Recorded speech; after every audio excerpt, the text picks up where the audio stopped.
आज का लतीफ़ा उस्ताद शिगिर्द से जुमले में इस्तेमाल करो।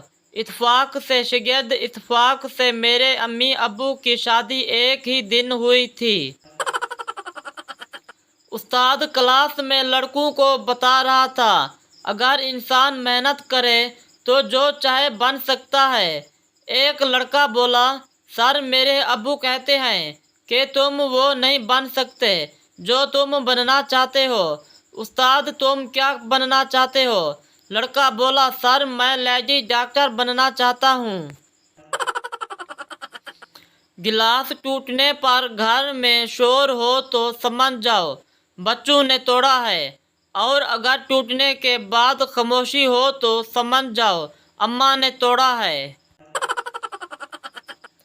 चंद लोगों के घर एक बड़े बुजुर्ग बाबा जी आए। घर का एक फर्द बाबा जी की शान में गुस्ताखी कर बैठा।